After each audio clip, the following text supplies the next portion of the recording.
Hello students, online classes के अंतर्गत आज हम 12th क्लास की चौथी यूनिट लेकर आपके सामने उपस्थित हैं। चौथी यूनिट शुरू कर रहे हैं हम लोग आज, जो कि मानव व्यवसाय और प्रमुख प्रकार, जिसका पहला चैप्टर है 7वां चैप्टर। इस यूनिट के अंदर 7वां, 8वां और 9वां ये 3 चैप्टर शामिल होंगे चौथी यूनिट में, और जो कि 2020-21 के एग्ज़ाम के हिसाब से ये यूनिट 5 अंकों की है। ये इसके अंदर पहला जो 7वां पार्ट है वो मानव व्यवसाय के प्रमुख प्रकारों के बारे में है, जिसमें हम आर्थिक क्रियाएं, मानव व्यवसाय की परिभाषा और फिर मानव व्यवसाय का जो विकास क्रम है उसके बारे में बात करेंगे। इसके बाद जो मानव व्यवसाय के प्रमुख प्रकार है उनका वर्गीकरण, उसके बारे में बात करेंगे, जिसमें कि प्राथमिक व्यवसाय, द्वितीयक, तृतीयक, चतुर्थ एवं पंचम व्यवसाय। ये इन पांचों की बिल्कुल एक परिचय जो है इस चैप्टर के अंदर प्राप्त करेंगे। उसके बाद 8वां और 9वां चैप्टर है, उसके अंदर प्राथमिक व्यवसाय के बारे में 8वां पार्ट है, और द्वितीयक व्यवसाय के बारे में 9वां चैप्टर है, उसके बारे में बात करेंगे। तो देखिए कि आर्थिक क्रियाएं क्या होती है। मनुष्य एक जो है अपनी आवश्यकताओं की पूर्ति के लिए विभिन्न प्रकार की क्रियाएं करता है, जिसमें इन क्रियाओं को आर्थिक क्रियाएं कहते हैं। यानी कि ऐसी क्रियाएं जिनसे मानव की आर्थिक वृद्धि होती है। मानव की जिन क्रियाओं से आर्थिक वृद्धि होती है उन्हें आर्थिक क्रियाएं कहते हैं, और इन आर्थिक क्रियाओं पर भौतिक और सांस्कृतिक वातावरण का प्रभाव पड़ता है। यानी कि अगर कहीं पर वन क्षेत्र है तो वहाँ पर मनुष्य अपनी जो आर्थिक वृद्धि के लिए उस वनों से जुड़ा हुआ व्यवसाय करेगा। जैसे अगर वन क्षेत्र है तो वहाँ पर मनुष्य एक जो फूल, पत्ती, जड़ी बूटियों का एकत्रीकरण का कार्य करेगा, आखेट का कार्य करेगा। इसके अलावा वह जो है वो और भी जिसमें कि लकड़ी काटने का आदि कार्य, इस तरह के कार्य मनुष्य करेगा वहाँ पर। और जो क्षेत्र, जैसे कि मान लीजिए मैदानी क्षेत्र है, तो मैदानी क्षेत्र में भूमि समतल होती है, तो वहाँ पर मनुष्य खेतीबाड़ी का कार्य करेगा, अपनी जो है वो मैदानों के अंदर जो फसलें उगाएगा और खेती का कार्य करेगा। उसी तरह से जो जल क्षेत्र है वहाँ पर मछली पकड़ने का कार्य, या खनन क्षेत्र है तो वहाँ पर जो ज़मीन को खोदकर विभिन्न प्रकार के खनिज आदि निकालेगा। तो हम कह सकते हैं कि आर्थिक क्रियाओं पर भौतिक और सांस्कृतिक वातावरण का प्रभाव पड़ता है। उसके बाद होता है व्यवसाय, यानी कि मनुष्य अपनी जो जीवन यापन के लिए जो भी आर्थिक क्रियाएं करता है, अपने और अपने परिवार का गुजारा चलाने के लिए, जीवन यापन के लिए, तो ये आर्थिक क्रियाएं मानव व्यवसाय कहलाती है। और समय समय के आधार पर, यानी कि मनुष्य अपने आदिकाल से लेकर अब वर्तमान काल तक इनकी मनुष्य की जो है वो व्यवसायों की प्रकृति बदलती रही है। और मतलब जिस तरह से भी विकास होता गया, मनुष्य के व्यवसाय भी बदलते गए। इसमें हम जो मानव के विभिन्न व्यवसाय है उसके विकास क्रम के बारे में बात करेंगे। तो हम देखेंगे कि जो प्रागैतिहासिक काल के अंदर, यानी कि पाषाण काल के अंदर मानव किस तरह से अपनी आर्थिक क्रियाएं या मानव व्यवसाय करता था। उसके बाद मध्यकाल के अंदर और आधुनिक काल के अंदर किस तरह से मानव अपना जीवन यापन कर रहा है, उसके बारे में बात करेंगे। तो अब देखते हैं हम मानव व्यवसायों का विकास क्रम, इसके बारे में हम बात करते हैं। मानव व्यवसाय का विकास क्रम, बदलती प्रकृति। यानी कि जब से पृथ्वी पर मानव का उद्भव हुआ है, या जब से पृथ्वी पर मानव आया है, तब से मानव ने अपने जो जीवन यापन के लिए किस तरह की जो है वो क्रियाएं की है, उसका यह विकास क्रम है। जिसमें हम देखते हैं कि सबसे पहले मानव अपने जीवन यापन के लिए जो पशुओं का शिकार आदि करता था, जिसके लिए वह एक जगह से दूसरी जगह पर घूमता रहता, जानवरों को मारता और उनका कच्चा मांस का ही सेवन करता। इसके बाद ज्यों ज्यों मानव का बौद्धिक विकास हुआ तो मानव ने उन पशुओं को जो है वो शिकार तो खैर करता ही था, उसके साथ ही पशुओं को पालना भी मनुष्य ने शुरू किया, जिसमें जो है वो समूह बनाता अपना और फिर उसके वो जो पशुपालन करता, और उसके बाद पशुओं की चारे की पूर्ति के लिए वह ऋतु प्रवास भी करने लगा। यानी कि यहाँ जहाँ पर भी चारा उपलब्ध है तो उस हिसाब से ऋतु के अनुसार मनुष्य अपने उन पालतू जानवरों के साथ एक जगह से दूसरी जगह जाने लगा। इसके बाद देखते हैं कि और मानव की जो मूलभूत आवश्यकताएं हैं उनकी पूर्ति भी इन पशुओं से होने लगी। दूध की और जो भी मांस की जो प्राथमिक आवश्यकता है वो दूध पशुओं से प्राप्त होने लगी। इसके बाद मानव ने पशुपालन करने के बाद जो है मानव ने कृषि एक स्थायी जगह पर रहकर वो कृषि करने लगा, जिसमें उसका आदिम प्रकार है जूमिंग कृषि, जिसमें मनुष्य कुछ समय के लिए एक जगह स्थान विशेष पर रहता और उस स्थान विशेष को साफ करके वहाँ के जो झाड़ियाँ वगैरह है वो साफ करके वहाँ की वनस्पति हटाकर उस ज़मीन को खेती करने योग्य बनाता, और अगर और अधिक झाड़ियाँ थी उनको जलाकर उसकी राख को जो है वो खेती में खाद के रूप में उपयोग करता और 2-3 साल तक वहाँ पर खेती करता, और इसके बाद जो है वो उस जगह को छोड़कर चला जाता। इस तरह से कृषि के कारण मनुष्य जो है वो एक जगह स्थायी रूप से अपना वास करने लगा, और उसके बाद मानव ने अपनी बस्तियां मैदानी भागों के अंदर बनानी शुरू की, जहां पर उसको आसानी से जल उपलब्ध होता, और नदी घाटियों के किनारे इस तरह से जो है वो नदी घाटियों के किनारे फिर मानव सभ्यता का विकास होने लगा, जिसमें हम देखते हैं सिंधु घाटी सभ्यता या चीन की वांगो सभ्यता, मिस्र की नील नदी घाटी सभ्यता या दजला फराज सभ्यता। ये सभी सभ्यताएं कृषि जब मानव ने शुरू की और उस कृषि के लिए जल की उपलब्धता आसानी से, इसके लिए मानव ने नदियों के किनारे अपनी बस्तियां बसानी शुरू कर दी उपजाऊ मैदानों के अंदर। और फिर जो है वो ये सभी सभ्यताएं इन कृषि क्रियाओं के कारण ही पनपी। और उसके बाद पुनर्जागरण काल जब आता है तो मनुष्य ने, यानी पुनर्जागरण काल के बारे में आप इतिहास में पढ़ते हैं यूरोप के अंदर, जब एक जो अंधकार का युग था उसके बाद में जब खोजे और आविष्कार होना शुरू हुए, तो ये एक जो है वो मनुष्य के इस सभ्यता के अंदर एकदम गेम चेंजर साबित हुई, जिसमें मनुष्य ने मशीनों का आविष्कार किया, भाप इंजन का आविष्कार किया, और जब मशीनों के आविष्कार हुए तो मनुष्य ने अपनी प्राथमिक क्रियाकलाप जो छोड़कर या प्राथमिक क्रियाकलापों की तुलना में द्वितीयक और तृतीयक व्यवसाय को अपनाना शुरू किया। इस तरह से एक पूरे मानव व्यवसाय का जो है वो कालक्रम शुरू, एक विकास क्रम और कालक्रम है, जिसमें सबसे पहले हम बात करते हैं प्रागैतिहासिक काल की। सबसे पहला कौन सा है? प्रागैतिहासिक काल। और इस काल में मनुष्य ने जो है सबसे पहले जब अपना जीवन यापन शुरू किया तो यहाँ पर वो मनुष्य शिकार के जरिए अपना जीवन यापन करता था। प्रागैतिहासिक काल में क्या होता? मनुष्य अपना जीवन यापन शिकार के जरिए पूरा करता, यानी कि वो पशुओं को मारता और जो है वो उसका कच्चा मांस अपने उदर पूर्ति के लिए उसका उपयोग करता। शिकार के लिए भी उसके पास कोई विशेष परिष्कृत औजार नहीं थे, बल्कि सिर्फ नुकीले पत्थरों से और डंडों से। ये शिकार के लिए औजार भी कौन से काम में आते हैं उसके? नुकीले पत्थर या डंडे। नुकीले पत्थरों और डंडों की सहायता से मनुष्य शिकार करता और उन जानवरों को मारता। इसके अलावा एक पालतू जानवर कुत्ता भी जो है वो मनुष्य अपने साथ रखता, जो कि उनका शिकार के अंदर सहायता करता। इस तरह से ये बिल्कुल शुरुआती दौर के अंदर मनुष्य के जीवन यापन की ये जो है वो क्रिया थी। उसके बाद और शिकार के साथ साथ कंदमूल भी इकट्ठे करता, जड़ी बूटियाँ जो भी है, और उसका अपने पेट भरने के लिए फल संग्रहण करता। इसे किसी तरह से पेट भर जाए उसका, यानी भूख मिट जाए, बस जिंदा रह पाए। इस तरह की जो क्रियाएं मनुष्य के द्वारा की जाती थी प्रागैतिहासिक काल में।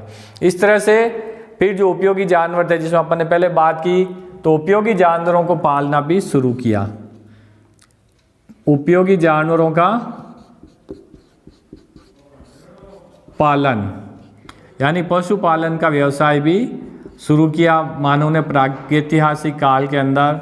और इसके अलावा जो है वो जानवरों से वो मनुष्य दूध दही और जो भी मांस चमड़ा हड्डियाँ आदि जब प्राप्त होने लगी, और फिर जब ये पालने लगा तो अब खुद के साथ साथ मनुष्य को अपने जानवरों के पेट भरने के लिए भी चारे की आवश्यकता पड़ी। तो मनुष्य ने क्या किया, यहाँ पर वह चारे की पूर्ति के लिए फिर अभी वो एक जगह पर स्थायी नहीं है, अभी तक जानवरों से तो उसकी आवश्यकता की पूर्ति होने लगी, थोड़ा बहुत स्थायित्व आया जीवन में, लेकिन अब जानवरों का पेट भरना है, इसके लिए भी मनुष्य घुमक्कड़ जीवन ही अभी जीता रहा।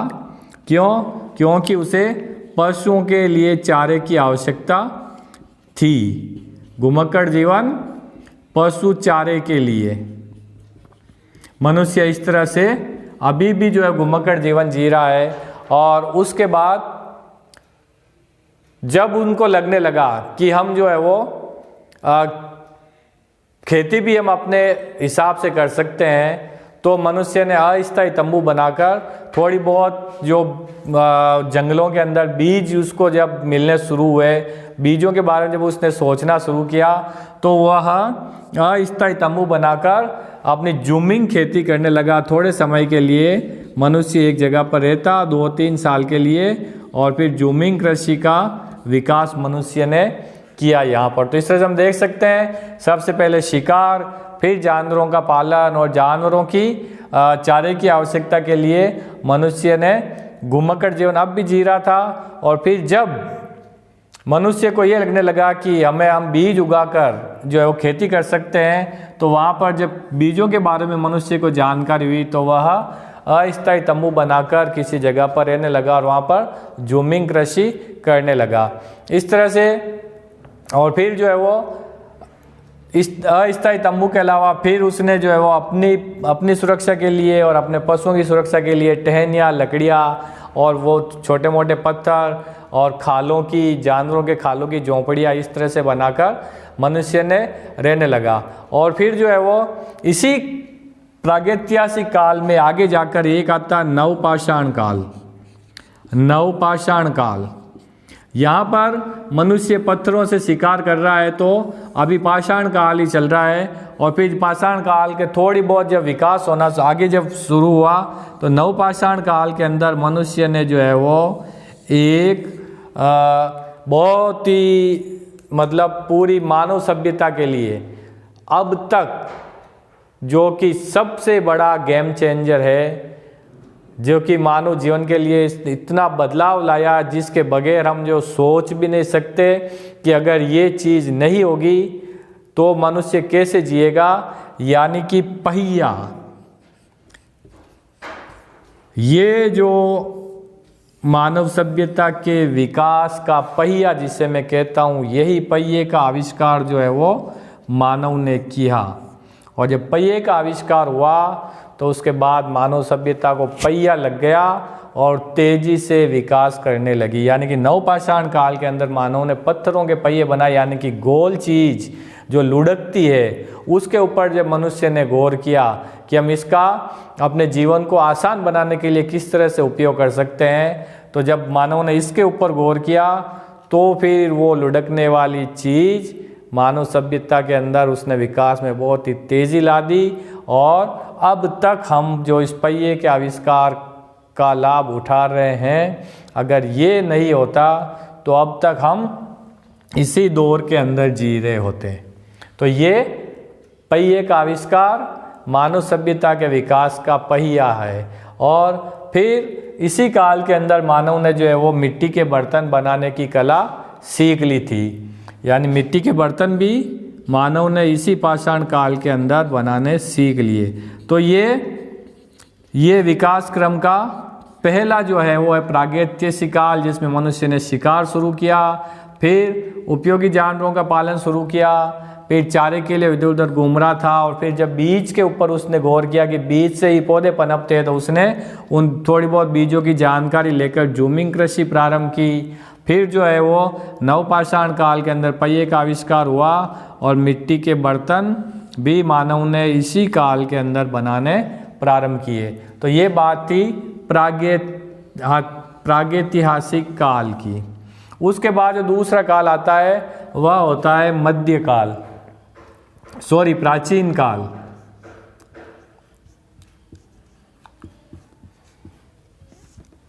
इस प्राचीन काल के अंदर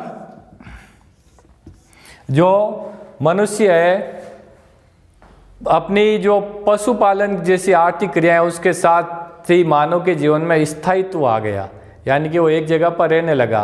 पहले तो कहाँ कि सिर्फ अपने पेट भरने के लिए एक जगह से दूसरी जगह घूमता रहता, अभी पेट भर गया तो मतलब शाम का जो है वो खाना किस तरह से हमें मिलेगा या कल का खाना किस तरह से मिलेगा, इस तरह से सिर्फ जो है वो अपनी भोजन की चिंता के अंदर ही मानव जीता रहता था। लेकिन इस प्राचीन काल के अंदर जब मानव एक जगह पर रहने लगा तो उसके जीवन में स्थायित्व आया, तो और उसकी जो प्राथमिक आवश्यकता है यानी कि भोजन, उसकी पूर्ति जो है मनुष्य को आसानी से होने लगी। और शेष जो समय बचता अब मनुष्य का, यानी कि जब सभी आवश्यकताएं प्राथमिक आवश्यकता पूरी हो रही है तो बाकी जो टाइम बचता था उसमें उस मनुष्य ने विभिन्न कलाएं सीखना शुरू किया। और इसी प्राचीन काल के अंदर धातुओं की खोज हुई। यहाँ पर तो पाषाण काल है और यहाँ पर धातु युगीन काल है। धातुओं की खोज जिसके अंदर लोहा, तांबा और जो भी धातुएं हैं उसकी खोज इस प्राचीन काल के अंदर मनुष्य ने की, जो कि उसका समय बचा अपनी प्राथमिक आवश्यकताओं की पूर्ति को पूरा करके। फिर धातुओं की खोज की और इन धातुओं की खोज से क्या हुआ, यहाँ पर हम देख रहे हैं कि वो नुकीले पत्थरों से और डंडों से शिकार कर रहा है, लेकिन यहाँ पर विकसित औजार और हथियार मानव ने बनाने शुरू किए। विकसित औजार और हथियार जिसमें वो लोहे के, तांबे के, धातुओं के औजार और हथियार बनाता और जिससे मनुष्य को शिकार में यहाँ पर आसानी होने लगी। और फिर बैलों का उसने उपयोग करना शुरू किया। बैलों की मदद से खेती हुई, बैलों की सहायता से खेती, तो खेती करने भी मनुष्य को इस प्राचीन काल के अंदर आसानी होने लगी। और मनुष्य ने फिर यहाँ पर सीखा कि पौधों में जब पानी की आवश्यकता होती है तो कहाँ पर तो जो है मनुष्य सिर्फ बरसात के ऊपर निर्भर रहता है या जहाँ पर जो मिल जाता उस पर निर्भर रहता। फिर मनुष्य ने जो है वो सिंचाई के साधनों का विकास करना शुरू किया। बैलों की सहायता से खेती और सिंचाई के साधनों का विकास इस प्राचीन काल के अंदर होना शुरू हुआ। यानी कि मनुष्य खुद अब अपने फसलों की आवश्यकता के अनुसार सिंचाई करने लगा।